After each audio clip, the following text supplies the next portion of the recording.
Morning students, hope you all are good and staying at your home safely. So student, yesterday I had told you about the Albert Einstein. That is the chapter 4, A Truly Beautiful Mind. So I had explained you first to 8 paragraph of the chapter, and I have to start my topic from paragraph 9. So today, before starting the paragraph 9, I will be giving you a quick review till paragraph 8. So yesterday I had told you that Albert Einstein was born on 14th March 1879 and at Ulm in Germany. His mother thought he was a freak as his head was too large. Einstein didn't speak until the age of 2.5, as when he did learn to speak, he uttered everything twice a time. He had also no interest in playing with the other children. That's why he preferred that's why his other friends called him as a brother boring, and he preferred by himself he preferred to play or love with the mechanical toys. And once the headmaster at a school told his father that Einstein would never be successful whatever career he took up. So his mother wanted him to learn the violin, as when he was 6 years old. So he started learning it and later became a gifted amateur violinist. After that, I have told you that Einstein was not a bad student. He went to a high school in Munich and got good marks good marks in almost every subject. But he did not like the school's stifling discipline, so that's why he left for good at the age of 15. After that, he wanted to continue his higher education, as he had very deep interest in mathematics and physics. That's why he joined a university in Zurich, because the atmosphere there was more liberal than Munich. So there he met fellow student, that is the first love, Melva Marek, who was equally intelligent and clever as Albert Einstein. So they fell in love and finally married and after Einstein got a job on completing his university studies.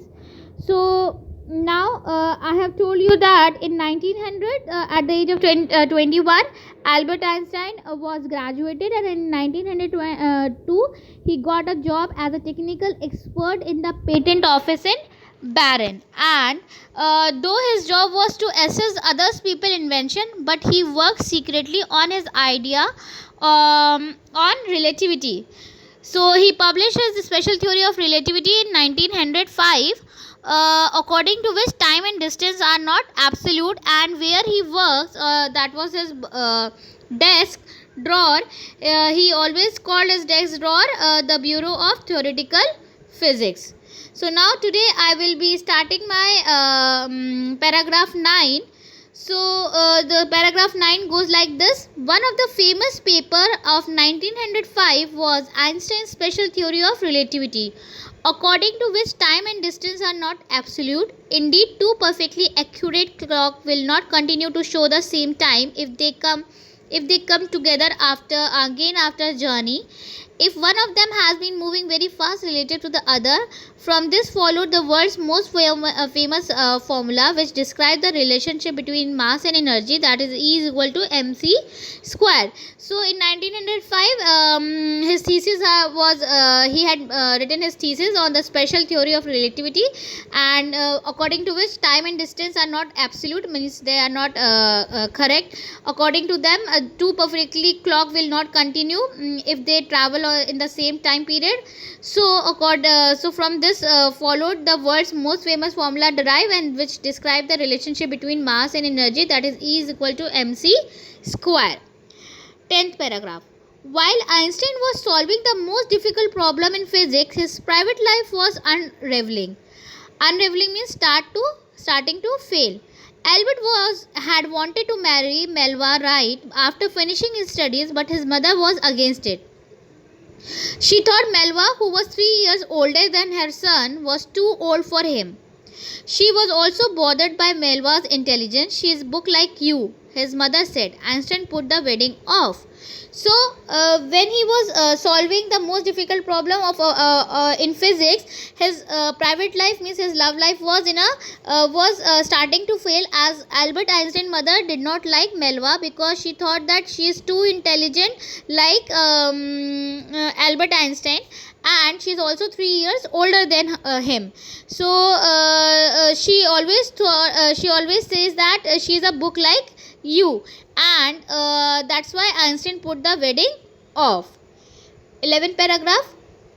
The pair finally married in January 1903 and had 2 sons, but a few years later the marriage faltered, means became weak. Melva, meanwhile, was losing her intellectual ambition and becoming an unhappy housewife. After years of constant fighting, the couple finally divorced in 1919. Einstein married his cousin Elsa the same year. So finally they got married in 1903, and they had 2 sons. But after few years later, Melva started losing her intellectual ambition and was becoming an unhappy housewife also.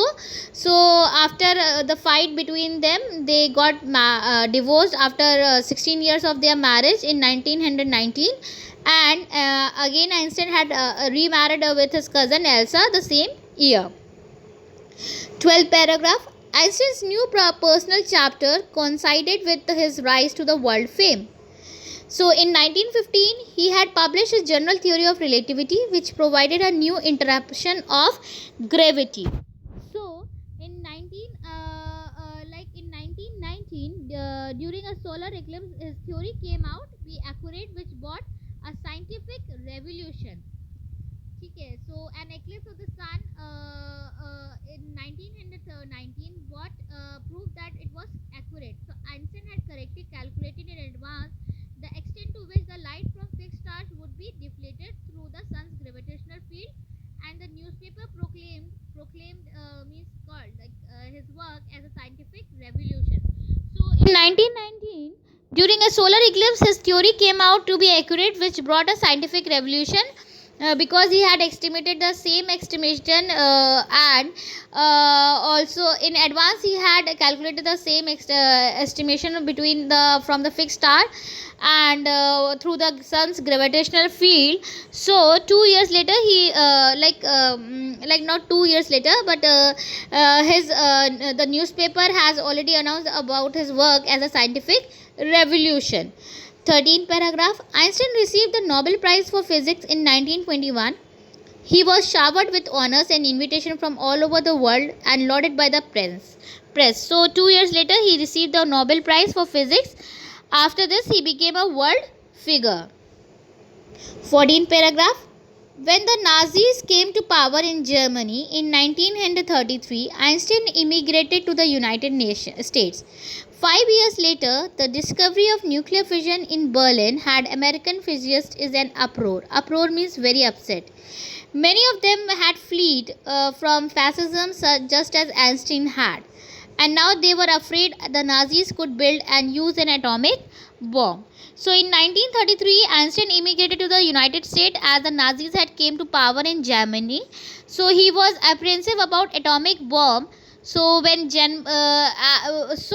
because Nazis were building the atomic bomb, and that's why he was when Germany developed the principle of nuclear fission in 1938, he became the first person to raise his voice against it. So he was very much afraid of atomic bomb, which was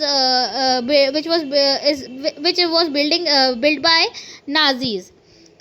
15th paragraph. At the urge of colleagues, Einstein wrote a letter to the American President Franklin D. Roosevelt on 2nd August 1939, in which he warned a single bomb of this type exploded in a port might very well destroy the whole port together with some of the surrounding territory. His words did not fail to have an effect. The Americans developed the atomic bomb in a secret project of their own and dropped it on the Japanese cities of Hiroshima and Nagasaki in August 1945. So, as I told you that when Germany developed the principle of nuclear fission in 1938, he became the first person to raise his voice against it because he was against the atomic bomb. So, he wrote a letter to the American President Franklin D. Roosevelt on 2nd August 1939 to warn him against Germany's building of an atomic bomb. So, like he did not like this, and the Americans also developed the atomic bomb, their own atomic bomb in secret, which they used against Japan in August 1945, and had dropped it on the city of Hiroshima and Nagasaki in August 1945. As you all aware of the that the still the people are suffering there, जो उसका chemical reaction वहाँ पर हुआ है atomic bomb का, आज भी वहाँ पर जितने भी बच्चे, if the kids are born, like if the children are born there, they are suffering through it. So basically the atomic bomb, he is not he is against that atomic bomb. So 16 paragraph, Einstein was deeply shaken by the extent of the destruction. This time he wrote a public missive means letter, especially long and official, to the United Nations. In it he proposed the formation of a world government.